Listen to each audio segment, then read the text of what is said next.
ಮಹಾದೇವಿ ಅಮ್ಮ ಶ್ರೀ ಚಕ್ರವಾಸಿನಿ. ವಾಮಾಚಾರದ ಅಧಿದೇವತನ ಖುಷಿಪಡಿಸ್ಬೇಕು ಅಂದರೆ ಬಲಿ ಆಗಲೇಬೇಕು. ಇಲ್ಲಿ ಮಾತ್ರ ಅಲ್ಲ, ಅಗ್ನಿಕುಂಡದ ಸುತ್ತ 8 ದಿಕ್ಕುಗಳಲ್ಲೂ 8 ಕುರಿ ಬಲಿ ಆಗಬೇಕು.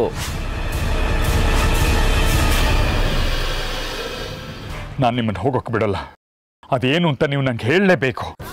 ಅದು ನಿನ್ನ ಮಗಳು ಸುಂದರಿ ಹಾಗೆ ಜಾಜಿನೂ ಅಲ್ಪ.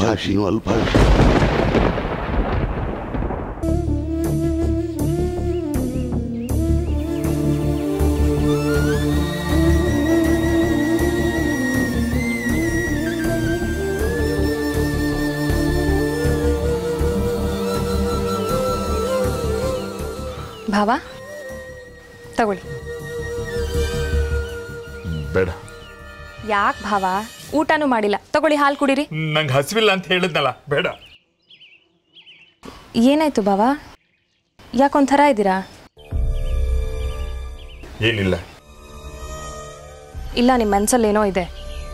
ಏನಾದರೂ ದುಃಖ ಇದ್ದರೆ ಹಂಚ್ಕೊಳ್ಳೋದ್ರಿಂದ ದುಃಖ ಕಡಿಮೆ ಆಗುತ್ತಂತೆ. ಇದು ಕಡಿಮೆ ಆಗೋ ದುಃಖ ಅಲ್ಲ ಸುನೀತು.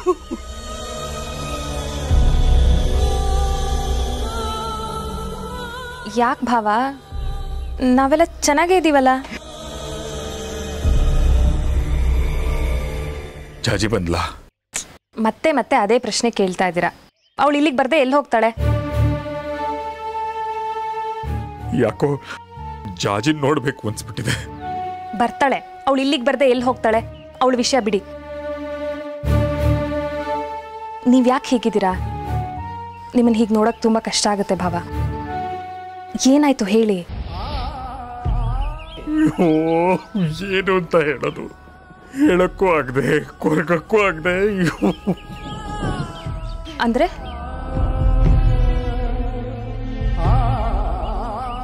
ಮನೆಗೆ ದೇಶಿಕರು ಬಂದಿದ್ರು, ಗೊತ್ತಲ್ಲ? ಹ್ಞೂ, ಏನಾಯ್ತು?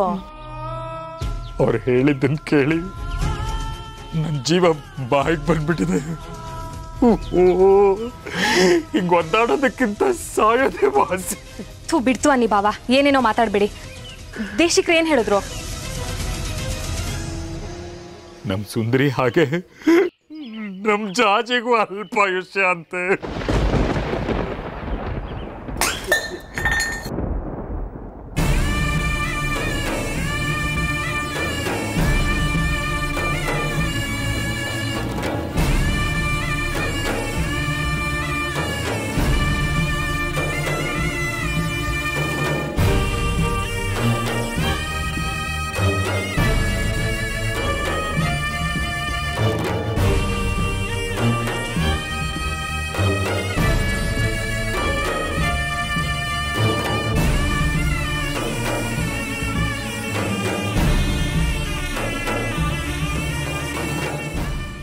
ಅಂದ್ರೆ ಸುಂದರಿ ಹಾಗೆ ಜಾಜಿನೂ ಸತ್ತೋಗ್ತಾಳ? ಜಾಜಿಲಿರೋದು ಸುಂದರಿ ಆತ್ಮನೇ. ಆತ್ಮ ಆಗ ಸಾವಿನಿಂದ ತಪ್ಪಿಸ್ಕೊಂಡು ಜಾಜಿ ದೇಹ ಸೇರ್ಕೋತು. ಆದ್ರೆ ಅದು 1 ವರ್ಷದಲ್ಲಿ ನಮ್ಮನ್ನು ಬಿಟ್ಟು ಹೋಗ್ಲೇಬೇಕಿತ್ತಂತೆ. ಈಗ ಸರದಿ ನಮ್ ಜಾಜಿದಾಗಿದೆ.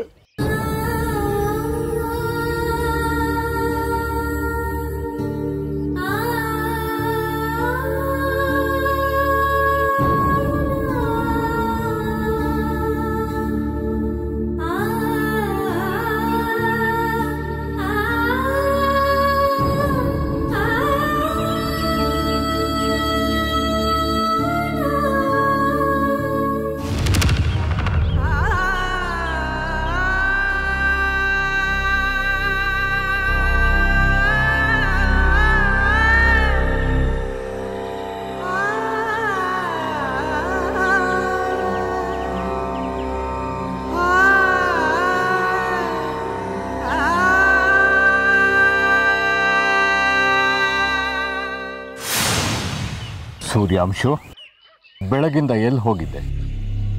ಮಣಿಕಂಠ ಹೇಳ್ದ ಹೊಟ್ಟೆಗೂ ಏನೂ ತಿಂದಿಲ್ವಂತೆ. ಏನಾಯ್ತು ನಿನಗೆ? ಹೊಟ್ಟೆಗೆ ಮೋಸ ಮಾಡ್ಕೋಬಾರ್ದು. ಬಾ.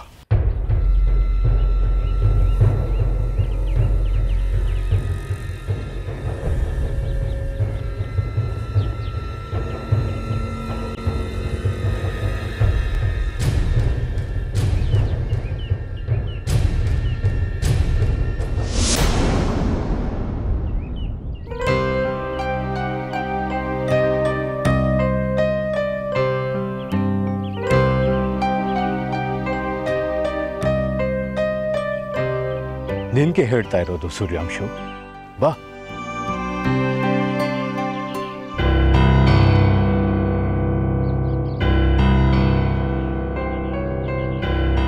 ನಿಂತ್ಕೋ ಸೂರ್ಯಾಂಶು.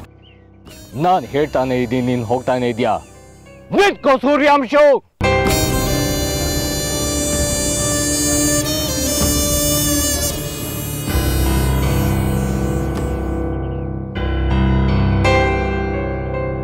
ಯಾಕೆ ಸೂರ್ಯಾಂಶು ಬೆಳಗಿಂದಾನು ಒಂಥರ ಇದೆಯಾ?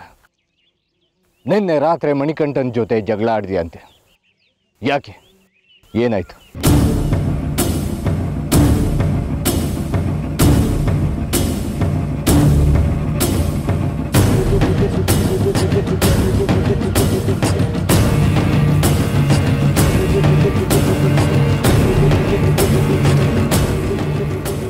ನಾನು ಹೇಳಿರಲಿಲ್ವ ಗುರುಗಳೇ, ಅವನು ನಾವು ಅಂದ್ಕೊಂಡಾಗಿಲ್ಲ. ಅವನಲ್ಲೇನೋ ಬದಲಾವಣೆ ಕಾಣ್ತಾ ಇದೆ. ನಮ್ಮಿಂದ ಅವನೇನೋ ಮುಚ್ಚಿಡ್ತಾ ಇದ್ದಾನೆ. ಇವನು ನಂಬ್ಕೊಂಡ್ರೆ ನಮ್ಮ ಕೆಲಸ ಆಗೋ ಥರ ಕಾಣಿಸಲ್ಲ. ಯೋಚನೆ ಮಾಡಿ.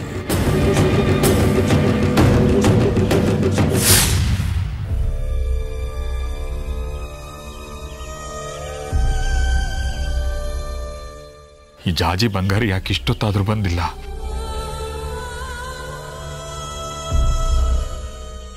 ನೀನೇ ಶಕ್ತಿವಂತ ಆಯ್ತಾ?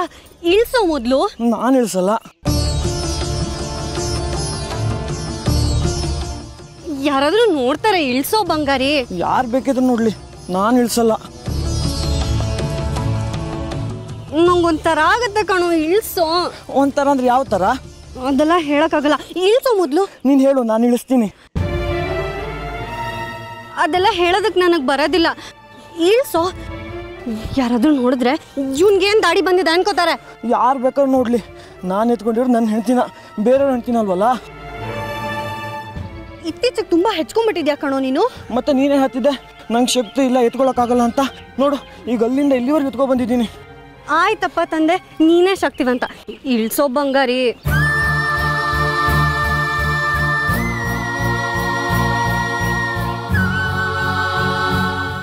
ಇಳಿಸೋ. ಅಬ್ಬಾ, ಎಷ್ಟು ಭಾರ ಇದೆಯಾ! ಇಲ್ಲಿವರೆಗೆ ಎತ್ಕೊಬರೋ ಹೊತ್ತಿಗೆ ಕೈಯೆಲ್ಲ ಬಿದ್ದೋಯ್ತು. ಅವಾಗಿಂದ ಇಳಿಸು ಇಳಿಸು ಅಂತ ಹೇಳ್ತಿದ್ದೆ ತಾನೆ. ನಾನೇನು ಅಷ್ಟೊಂದು ಭಾರ ಇಲ್ಲ. ಬಂಗಾರಿ, ಏನಾಯ್ತು? ಏನಾಯ್ತು ಇವ್ರಿಗೆ? ಏನಾಯ್ತು? ಏನು ಮಾಡ್ದೆ ಅವ್ರಿಗೆ? ಏನಾಯ್ತಮ್ಮ ಕಾಲ್ಗೆ? ಏನೂ ಆಗಿಲ್ಲ ಅಪ್ಪ. ಬನ್ನಿದ್ದಾನಪ್ಪ.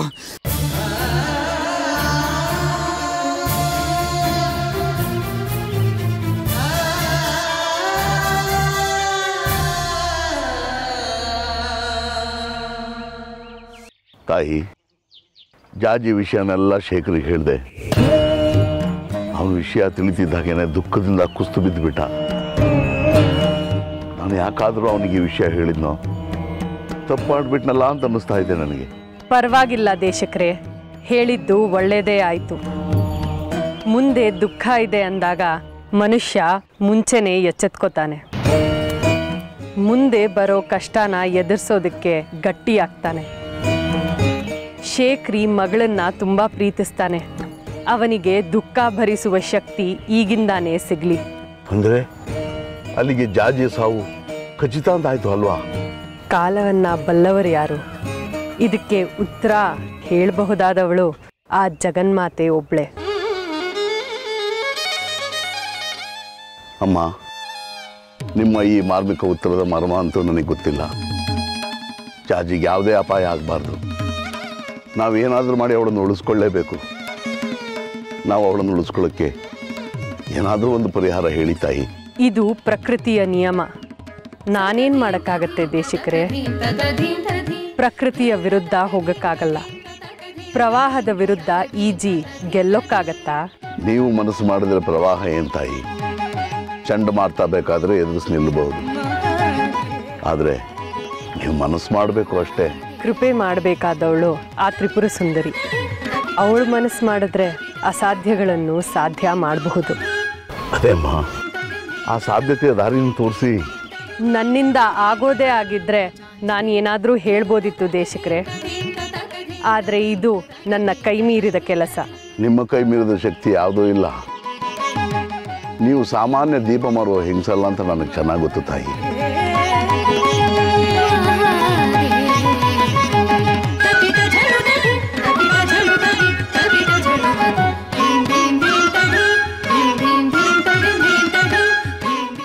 ಚುಚ್ಚುಮರೆ ಏಕೆ? ಏನಾದರೂ ಮಾಡಿ ಜಾಜಿನ ಬದುಕಿಸ್ಕೊಡಿ.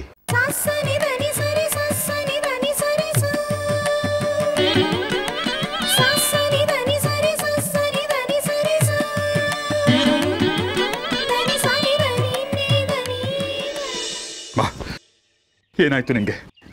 ಏನಾಯ್ತು? ಆರಾಮಾಗಿದೆಯಾ ನೀನು? ಅಪ್ಪ ನಂಗೇನು ಆಗಿಲ್ಲ, ನಾನು ಚೆನ್ನಾಗಿದ್ದೀನಿ. ಸುಳ್ಳು ಹೇಳ್ಬೇಡ. ಏನಾಯ್ತು? ನಿನ್ ಯಾಕೆ ಕುಂಟಿದ್ದೆ? ಕಾಲು ತೋರಿಸು. ಏನಾಯ್ತು? ಅಪ್ಪ ಏನಾಯ್ತು? ಏನ್ ಮಾಡ್ದ ಅವನು? ಅಪ್ಪ ನಂಗೇನು ಆಗಿಲ್ಲ. ಮತ್ತೆ ಯಾಕೆ ನಡ್ಕೊಂಡ್ ಬರಲಿಲ್ಲ ನೀನು? ಯಾಕೆ ಎತ್ಕೊಂಡ್ ಬರ್ತಿದ್ದ ಅವನು? ಬಗ್ಗಾರಿ, ಏನೋ ಮಾಡ್ದೆ ನನ್ನ ಮಗಳಿಗೆ? ಅಪ್ಪ ನಂಗೇನು ಆಗಿಲ್ಲ. ಮಕ್ಕಳನ್ನ ಕಾಲೇನಾಯ್ತು? ಅಪ್ಪ ಏನಾಗಿದೆ ನಿಮ್ಗೆ? ಯಾಕೆ ಹೀಗೆ ವಿಚಿತ್ರವಾಗಿ ಆಡ್ತಿದ್ದೀರಾ? ಬಂಗಾರಿ ನನ್ ಗಂಡ ಅಪ್ಪ, ಅವ್ನು ನನಗೆ ಏನ್ ಮಾಡೋದಕ್ ಸಾಧ್ಯ? ಗಂಡ? ಹಾ ಗಂಡ. ಏನಾಗಿದೆ ಅಪ್ಪ? ಆದ್ರೆ ನಿನ್ಗೆ ಹೆಂಡತಿ ಆಗೋಕ್ ಮುಂಚೆ ಇವಳು ನನ್ನ ಮಗಳು ಕಣೋ. ಇವಳಿಗೇನಾದ್ರೂ ನೋವಾದ್ರೆ ನಾನ್ ಸಹಿಸಲ್ಲ. ಹೇಳ್ತಾ ಇದೀನಿ ನೋಡು, ನನ್ನ ಮಗಳು. ನಂಗೆ ಹುಚ್ಚಿಡ್ತಿದೆ. ಈ ಶೇಖರಿ ಪ್ರಸಾದ್ ಶೇಖರಿಗೆ ತಲೆ ಕೆಟ್ಟೋಗಿದೆ. ನಂಗೆ ಹುಚ್ಚಿಡ್ತಿದೆ. ಆದ್ರೆ ಈ ಹುಚ್ಚ ಅಪ್ಪನಿಗೆ ಮಗಳಿಗೆ ಒಂಚೂರು ನೋವಾದ್ರೂ ಸಹಿಸಲ್ಲ. ಇದು ನಂಬ್ತೀಯ? ನೀನ್ ನಂಬ್ತೀಯ ಅಲ್ವಾ?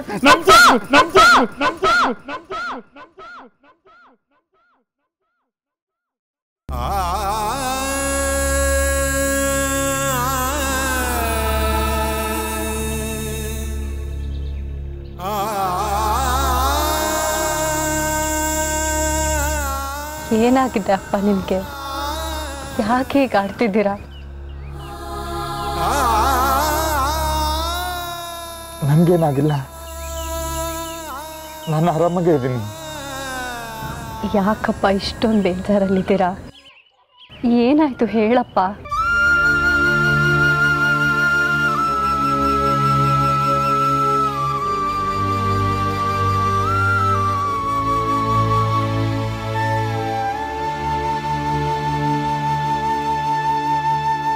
ಮಾತಾಡಿ ಅಪ್ಪ. ನೀವಿಷ್ಟೊಂದು ನೋವು ಪಡುವಂಥದ್ದು ಏನಾಯ್ತು? ನಾನೇನಾದರೂ ಸತ್ತೋಗಿದ್ದೀನಾ?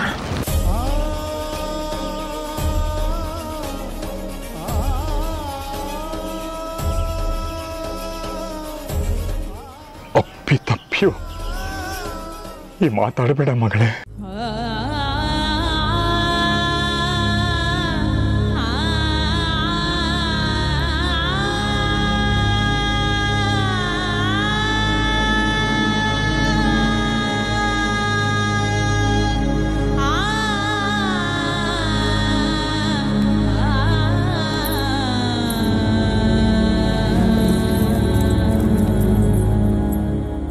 ಅಮ್ಮ, ಮತ್ತೆ ಆಗೋದೇ ಇಲ್ಲ ಅನ್ನೋ ಮಾತು ಮಾತ್ರ ಹೇಳಬೇಡಿ ತಾಯಿ.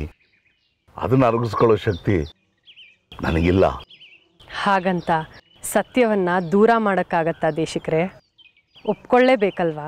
ಒಪ್ಪಿಕೊಳ್ಳೋದಕ್ಕಿಂತ ಅವಳನ್ನು ಉಳಿಸ್ಕೊಳ್ಳೋ ಪ್ರಯತ್ನ ಮಾಡೋದ್ರಲ್ಲಿ ತಪ್ಪಿಲ್ಲ ಅಲ್ವಾ? ಅವಳನ್ನು ರಕ್ಷಿಸೋದಕ್ಕೆ ಏನು ಮಾಡಬೇಕು ಹೇಳಿ, ಕರುಣೆ ತೋರಿಸಿ. ಸರಿ, ಹಾಗಿದ್ರೆ ಕೇಳಿ. ನಾನು ಜಾಜಿಗೆ ಒಂದು ಕೆಲಸ ಮಾಡುವಂತ ಹೇಳಿದ್ದೆ. ನೀನು ಒಟ್ಟು 3 ಕ್ಷೇತ್ರಗಳ ದರ್ಶನ ಮಾಡಬೇಕು, ಸೇವೆ ಕೊಟ್ಟು ಬರಬೇಕು. ಆದರೆ ನೀನು ಒಂದೇ ಕ್ಷೇತ್ರನ ದರ್ಶನ ಮಾಡಿದ್ಯಾ. ಜಾಜಿ ಆ ಕೆಲಸ ಮಾಡೋ ಹಾಗೆ ಮಾಡಿ. ನೀವು ಹೇಳಿದ ಕೆಲಸನ ಅವಳು ಯಾವಾಗ ತಾನೇ ಮಾಡಿಲ್ಲ ಹೇಳಿ? ಅವಳು ಮಾಡ್ತಾಳೆ. ಒಂದು ಪಕ್ಷ ಅವಳು ಮಾಡಲಿಲ್ಲ ಅಂದರೆ ನಾನು ಮಾಡೋ ಹಾಗೆ ಮಾಡ್ತೀನಿ. ಹೇಳಿ, ಅದೇನಂತ ಕೆಲಸ? 2 ಕ್ಷೇತ್ರಗಳ ದರ್ಶನ.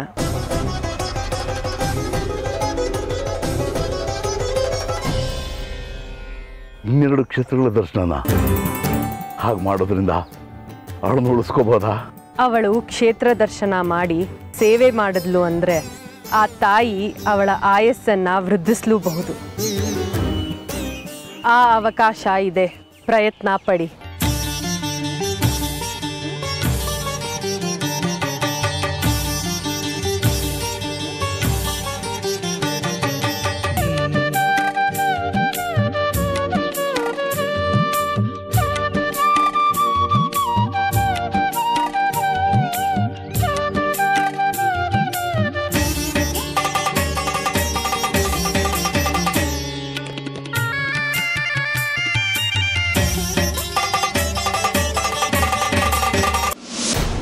ಜಾಜಿನ್ ಕೊಂದಾದ್ರೂ ನನ್ನ ಮದುವೆ ಮಾಡಿಸ್ತೀನಿ ಅಂದಿದ್ರಿ, ಮರ್ತ್ ಹೋಯ್ತಾ?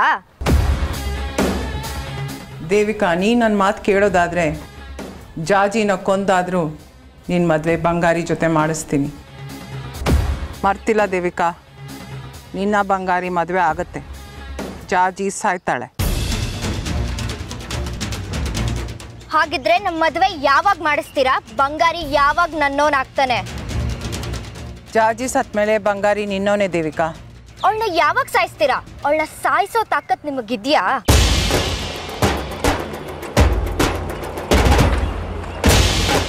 ನಮ್ಮ ತಾಕತ್ನ ಪ್ರಶ್ನೆ ಮಾಡೋ ಅಷ್ಟು ಧೈರ್ಯ ಮಾಡಬಾರ್ದಾಗಿತ್ತು ದೇವಿಕಾ. ಅದು ನನ್ನ ರಕ್ತದಲ್ಲೇ ಇದೆ. ನಿಮ್ಮಿಂದ ಆಗುತ್ತೋ ಇಲ್ವೋ ಅಷ್ಟು ಹೇಳಿ. ನಿಮ್ಮಿಂದ ಆಗಲ್ಲ ಅಂದ್ರೆ ಆ ಕೆಲಸ ಹೇಗ್ ಮಾಡಬೇಕು ಅಂತ ನನಗೆ ಚೆನ್ನಾಗಿ ಗೊತ್ತು. ನಮ್ಮಪ್ಪನ ಬಂದೂಕು ಇನ್ನ ತುಕ್ ಹಿಡ್ದಿಲ್ಲ. ಮಾತಕ್ಕೆ ತಪ್ಪಿದ್ರು ಅಂತಾನೆ ನಮ್ಮಮ್ಮನ ಸಾಯಿಸ್ದೋರವರು. ಅವ್ರ ರಕ್ತನೇ ನನ್ನ ಮೈಯಲ್ಲೂ ಹರಿತಿರೋದು. ನೀವೇನಾದ್ರೂ ಮಾತಕ್ಕೆ ತಪ್ಪಿದ್ರೆ ಪರಿಣಾಮ ನೆಟ್ಟಗಿರಲ್ಲ. ಬಂಗಾರಿ ನನ್ನೋನಾಗಬೇಕು. ಸರಿ, ಮುಂದೆ ಮುಂದೆ ನನ್ನ ಬಂಗಾರಿ ಮದುವೆ. ಆದರೆ ಅದಕ್ಕಿಂತ ಮುಂಚೆ ನಾನು ಅರಿಹಂತಪುರಕ್ಕೆ ಹೋಗಿ ಬರಬೇಕು. ಅಲ್ಲಿ ನಮ್ಮ ದಕ್ಷಿಣನಾಥ ದೇವಸ್ಥಾನದ ಶಿಲಾನ್ಯಾಸ ಕಾರ್ಯಕ್ರಮ ನಡೀತಿದೆ. ಹಾಗಾಗಿ ನಾನು ಹೋಗಲೇಬೇಕು. ಇಲ್ಲಿ ಉಳಿಯೋಕ್ಕಾಗಲ್ಲ. ಇನ್ನು 15 ದಿನದಲ್ಲಿ ನಾನು ಕೆಲಸ ಮುಗಿಸ್ಕೊಂಡು ವಾಪಸ್ ಬರ್ತೀನಿ. ಅಷ್ಟರಲ್ಲಿ ನನ್ನ ಬಂಗಾರಿ ಮದುವೆಗೆ ಎಲ್ಲ ತಯಾರಿನೂ ಆಗಿರಬೇಕು.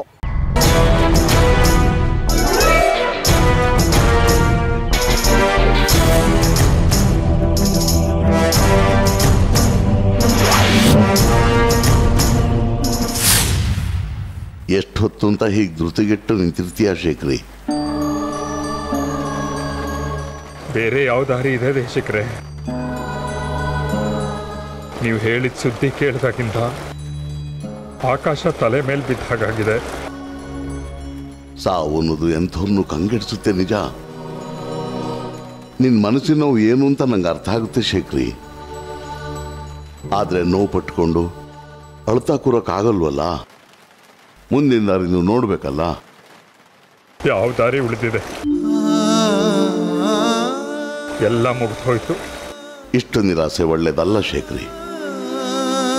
ಪ್ರವಾಹ ಬರುತ್ತೆ ಅಂತ ಕೂತಿರೋ ದೋಣಿಲಿ ಹುಟ್ಟು ಬಿಟ್ಟು ಕೂರಕ್ಕಾಗುತ್ತಾ? ಹಾಗೇನಾದರೂ ಮಾಡಿದರೆ ಪ್ರವಾಹ ಬರೋಕ್ಕೆ ಮುಂಚೆನೆ ದೋಣಿ ಮುಗಿಸಿ ನಾವು ಪಾತಾಳ ಸೇರಿರ್ತೀವಿ. ಕಷ್ಟ ಬಂದಿದೆ ನಿಜ, ಅದನ್ನು ಎದುರಿಸೋಣ. ಜಾತಿನ ಉಳಿಸ್ಕೊಳ್ಳೋಣ. ಮುಂದಿನ ಫಲಾಫಲಗಳನ್ನು ಆ ಜಗನ್ಮಾತೆಗೆ ಬಿಡೋಣ.